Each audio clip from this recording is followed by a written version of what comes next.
Hello students, कैसे हो आप सब। उम्मीद कर रहा हूं आप अपने स्वास्थ्य के साथ साथ अपनी पढ़ाई का भरपूर ख्याल रख रहे होंगे। स्टूडेंट्स, इसी कड़ी में और आगे बढ़ने के लिए आज मैं एक बहुत ही छोटा लेकिन बहुत महत्वपूर्ण, बहुत ही इंपॉर्टेंट वीडियो बनाने जा रहा हूं। वीडियो का नाम है atomic number and mass number.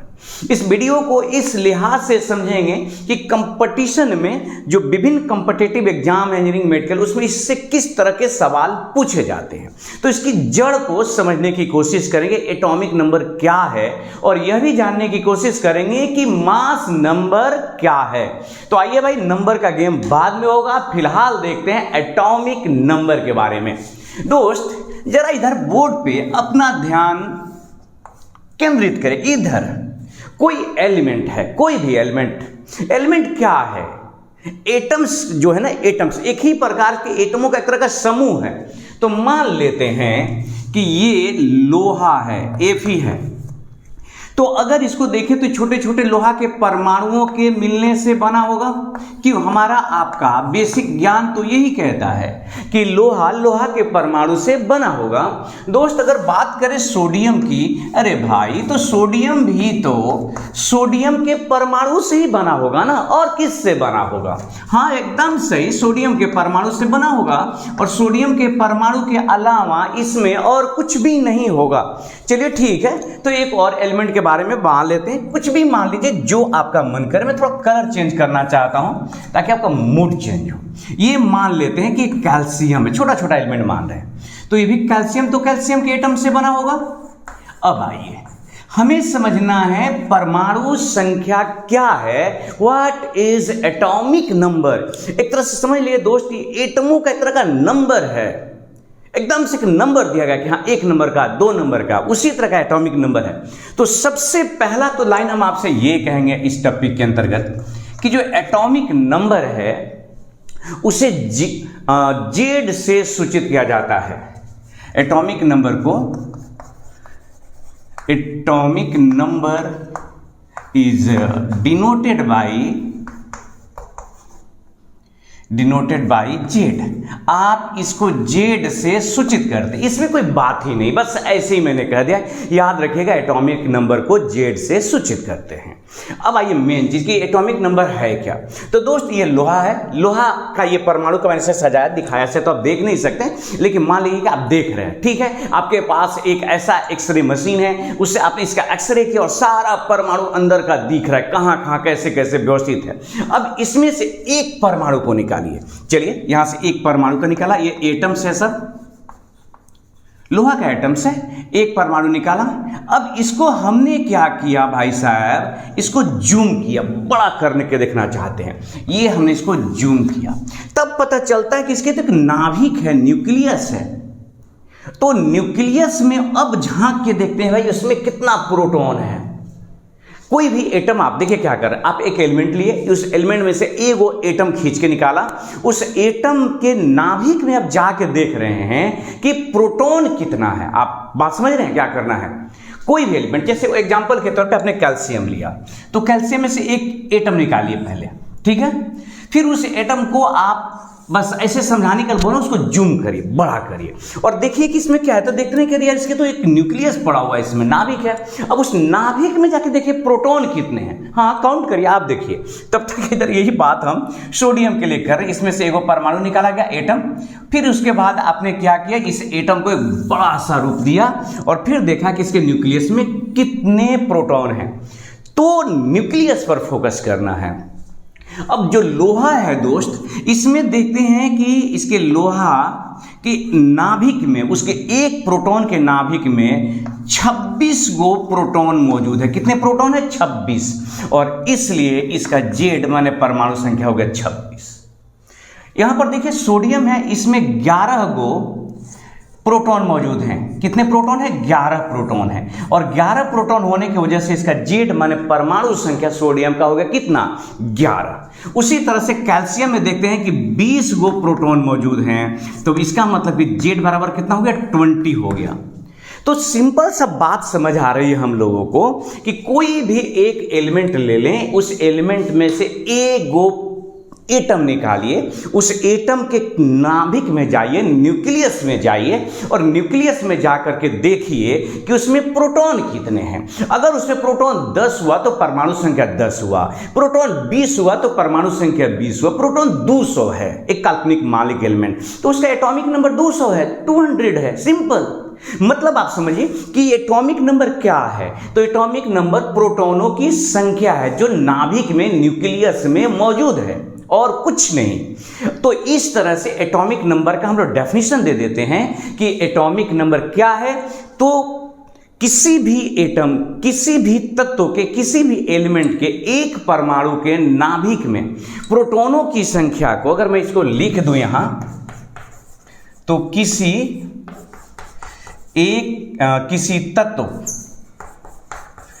तत्व के एक एटम के नाभिक में प्रोटॉन्स की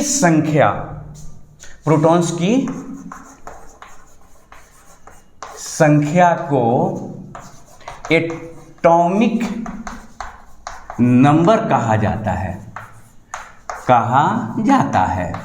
इसका मतलब ये हुआ दोस्त कि जो एटॉमिक नंबर है वो प्रोटॉन की संख्या है और कुछ नहीं। माने हर एटम का एक नंबर है, समझ लीजिए। अगर उसमें प्रोटॉन 1 है तो एटॉमिक नंबर 1, अगर उसमें प्रोटॉन 3 है तो एटॉमिक नंबर 3। माने एक तरह से एक नंबर, जो एलिमेंट है उसको आपने नंबर दे रखा, 1 नंबर वाला, 2 नंबर वाला, 10 नंबर, 20 नंबर। 20 नंबर माने उसके नाभिक में, न्यूक्लियस में कितने प्रोटॉन होंगे? 20 होंगे। हाँ, एकदम सही समझ रहे हैं। कोई भी आप एलिमेंट उठाइए, उस एलिमेंट का एक आप एटम निकालिए, उस एटम के न्यूक्लियस में घुसिए, जरा उसमें हाथ डालिए और निकाल करके देखिए कितने प्रोटॉन। अब आप कहेंगे भाई ऐसे भी निकलता है कि नहीं, बस मैं इसी कह रहा हूं, न्यूक्लियस से आप हाथ डाल करके नहीं निकाल सकते। लेकिन मेरे कहने का मतलब क्या है कि न्यूक्लियस में जो प्रोटॉन मौजूद है उस प्रोटॉन की संख्या को ही एटॉमिक नंबर कहेंगे और कुछ नहीं। अब आइए इसके बारे में, अब यहां पे एक जो महत्वपूर्ण बात है कि क्या किसी एटम का एटॉमिक नंबर 0 होगा?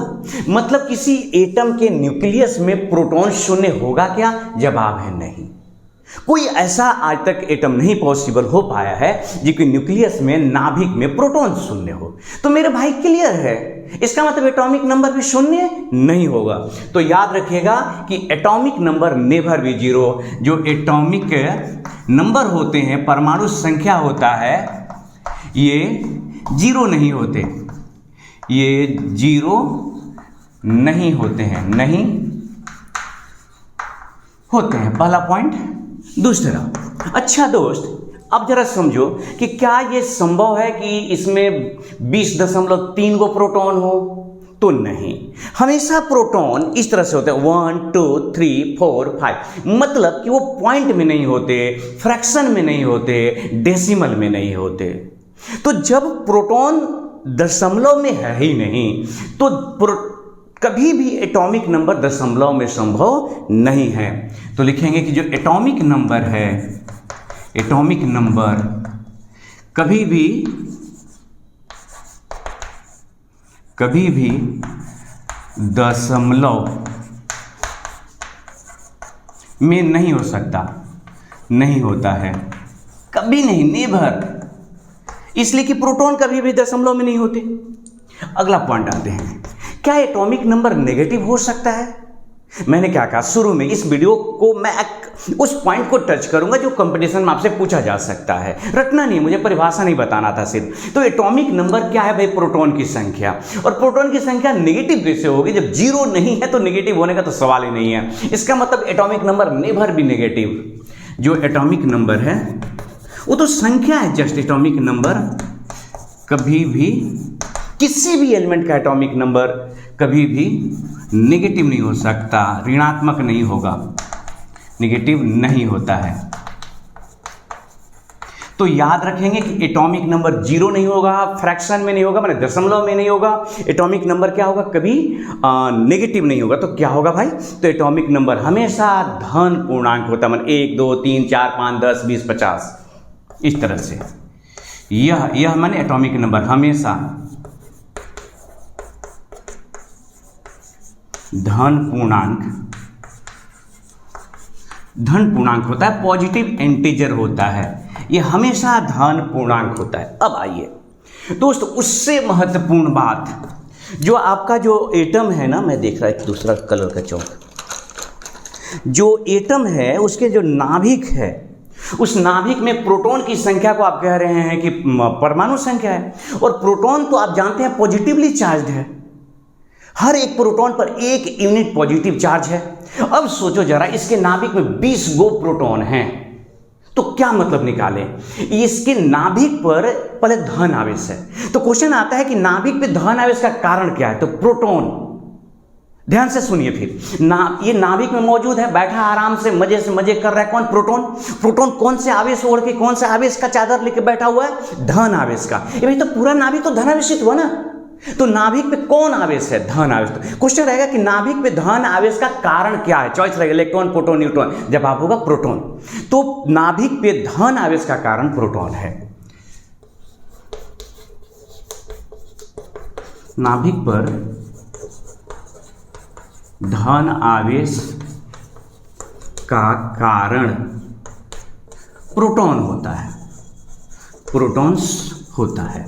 अब ये इससे और इंपॉर्टेंट और मजेदार बात, क्या कभी ऐसा भी सिचुएशन हो सकता है क्या कि कोई 2 गो 3 गो 4 गो तत्व मिले भाई साहब, आप दोनों उसमें प्रोटॉन की संख्या बराबर हो जाए? कभी नहीं, कभी नहीं। ये तो एक तरह से समझिए कि सूचित करते हैं, एक इसमें 1 प्रोटॉन, तो प्रोटॉन परमाणु संख्या 1, 2 प्रोटॉन, 3 प्रोटॉन, 4 5, इस तरह से है। अब ऐसा सिचुएशन नहीं है कि 20 गो प्रोटॉन हो गया कैल्शियम में और कोई एक और भी एलिमेंट मिल गया जिसके नाभिक में 20 गो प्रोटॉन। अगर ऐसा हुआ तो कोई दूसरा एलिमेंट नहीं है, वो कैल्शियम ही है। आपने एक एलिमेंट खोजा, हाँ जी आपने खोजा, और उस एलिमेंट के न्यूक्लियस में जब आपने झांक के देखा तो 26 गो प्रोटॉन मिला।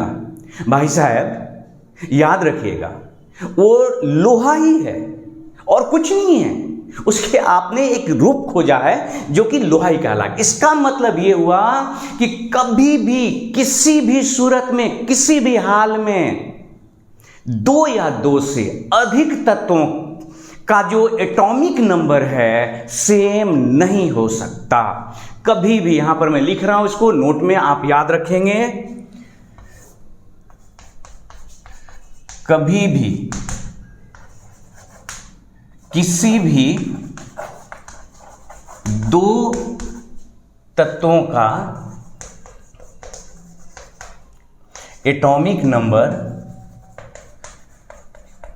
सेम नहीं हो सकता, सेम नहीं हो सकता।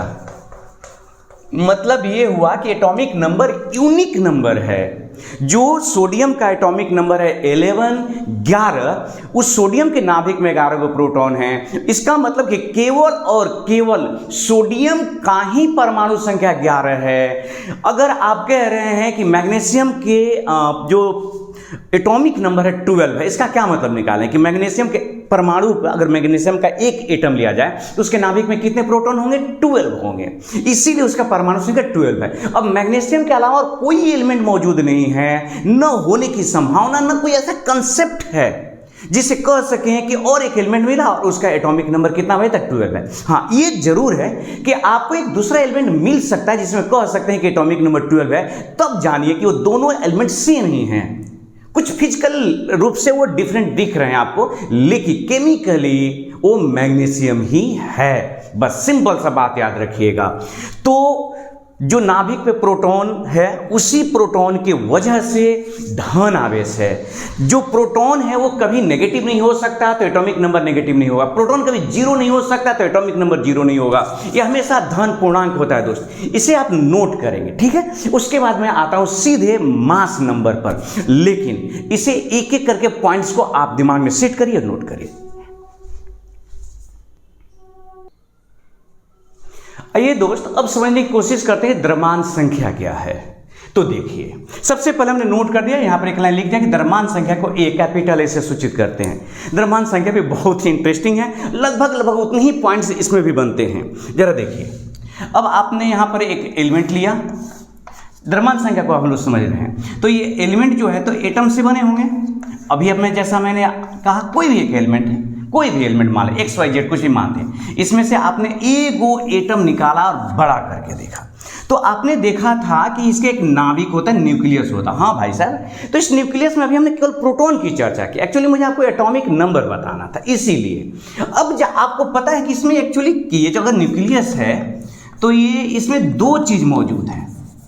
क्या क्या चीज मौजूद है इसमें? मौजूद है प्रोटॉन्स एंड साथ ही साथ मौजूद है न्यूट्रॉन्स। अब कल्पना करिए कि इसमें प्रोटॉन है 5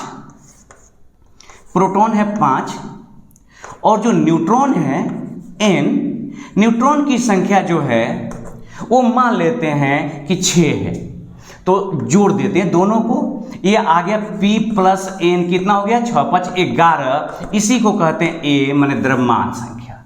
इसका सिंपल सा मतलब है कि कोई भी एक एटम है, उस एटम के नाभिक में प्रोटॉन है और न्यूट्रॉन है। प्रोटॉनों की संख्या और न्यूट्रॉनों की संख्या को जोड़ दीजिए। मान लीजिए इसमें 3 गो प्रोटॉन है और 4 गो न्यूट्रॉन है, तो 3 प्रोटॉन P इक्वल टू है 3 और N इक्वल टू है 4, जोड़ दीजिए। ये P प्लस N हुआ, इसी को A कहते हैं और ये कितना हुआ 7, मतलब इसका द्रव्यमान संख्या कितना है 7 है। सिंपल सा है।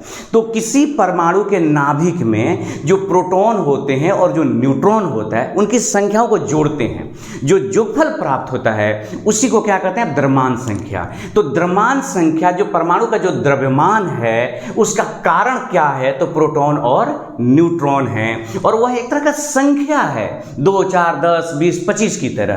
तो आप इसको लैंग्वेज में लिख सकते हैं। यहां पर मैं लिख दे रहा हूं, किसी परमाणु के नाभिक। एक्चुअली नाभिक लिखना जरूरी नहीं है, हमेशा नाभिक में ही होते हैं आपके प्रोटॉन। नाभिक में प्रोटॉन्स की संख्या, याद रखिए प्रोटॉन्स की संख्या की बात चल रही है, प्रोटॉन की संख्या एवं न्यूट्रॉन्स की संख्या का जो योग होता है, योग माने जोड़, योगफल को द्रव्यमान संख्या कहते हैं। दोनों को जोड़ देते हैं और जो योगफल होता है वो द्रव्यमान संख्या। अब आइए जरा कुछ इंपॉर्टेंट बात है। क्या द्रव्यमान संख्या जिसको आप A से डिनोट करते हैं ये 0 होगा? बताइए, ये 0 होगा कि नहीं? तो जवाब है नहीं होगा। इसलिए 0 नहीं होगा कि भाई साहब प्रोटॉन तो कभी 0 होता ही नहीं है कभी। तो जब प्रोटॉन 0 है ही नहीं है तो कभी दोनों को जोड़ने के बाद योगफल 0 होगा क्या? तो द्रव्यमान संख्या कभी 0 नहीं होगा। अच्छा, अब बताइए कि क्या द्रव्यमान संख्या कभी फ्रैक्शन में भिन्न के रूप में, बटा के रूप में, दशमलव के रूप में होगा, p/q के रूप में? क्या ए भाई, तो आप ये समझिए मेरे दोस्त कि क्या प्रोटॉन कभी भिन्न के रूप में दशमलव में होते हैं? क्या वो किसी भी एलिमेंट का जो प्रोटॉन है वो 1 है, 2 है, 3 है, वो धन पूर्णांक है। जो धन पूर्णांक है, और न्यूट्रॉन जो होता है कभी वो फ्रैक्शन में होता ही नहीं है, वो भी 1 2 3 4 5 करके ऐसे है। तो दोनों का योगफल कैसे फ्रैक्शन में होगा? मतलब कभी भी इनका जो योगफल है वो फ्रैक्शन नहीं होगा। तो यह भी सही है कि जो A है द्रव्यमान संख्या कभी भी क्या होगा? तो फ्रैक्शन नहीं होगा। अब आइए, क्या ये नेगेटिव होगा? अरे मेरे भाई, ये नंबर है और नंबर का योगफल नेगेटिव कैसे होगा? ना प्रोटॉन नेगेटिव होता है ना न्यूट्रॉन नेगेटिव होगा, तो दोनों को जोड़ने से नेगेटिव कहाँ से संख्या आएगी? आप इस चीज़ को समझ रहे हैं। तो ये जो है बिल्कुल एक तरह का समझ ले कि उसी तरह से ये जो धन पूर्णांक है हमेशा 2 4 5 7 ऐसे ही बढ़ता जाता है। अब यहाँ पर ध्यान रखना है, एक बहुत इंपॉर्टेंट पॉइंट है। पहले कि जो नाभिक है, न्यूक्लियस है, उसका द्रव्यमान का कारण क्या है? तो ये पॉइंट याद रखना है कि जो नाभिक है, नाभिक का द्रव्यमान का कारण अगर कहा जाए तो क्या है भाई? तो द्रव्यमान संख्या। द्रव्यमान संख्या, द्रव्यमान संख्या का मतलब हो गया कि A equal to P plus N। P plus N माने number of proton plus number of neutron. P माने प्रोटॉन न्यूट्रॉन नहीं समझना है। P का मतलब प्रोटॉन की संख्या प्लस न्यूट्रॉन की संख्या को आप द्रव्यमान संख्या कहते हैं, और नाभिक का द्रव्यमान इसी के वजह से है। अब एक जो बहुत महत्वपूर्ण पॉइंट है वो ये है, मैं यहाँ लिखना चाहूँगा कि क्या द्रव्यमान संख्या का मान भिन्न भिन्न हो सकता है? जवाब है यस। एटॉमिक नंबर में इसी सवाल का जवाब हमने लिया था, लिखा था कि नो, एटॉमिक नंबर कभी भी 2-4 गो एलिमेंट्स के समान नहीं होंगे, लेकिन द्रव्यमान संख्या जो होते हैं एक ही एटम के भिन्न भिन्न हो सकते हैं। द्रव्यमान संख्या का वैल्यू, यहां तक कि 2 अलग अलग तत्वों के द्रव्यमान संख्या बराबर भी हो सकते हैं। 2 अलग अलग तत्वों के द्रव्यमान संख्या बराबर भी हो सकते हैं और एक ही एलिमेंट के द्रव्यमान संख्या भिन्न भिन्न भी हो सकते हैं। तो पहला पॉइंट यहां मैं लिख देता हूं, 2 या अधिक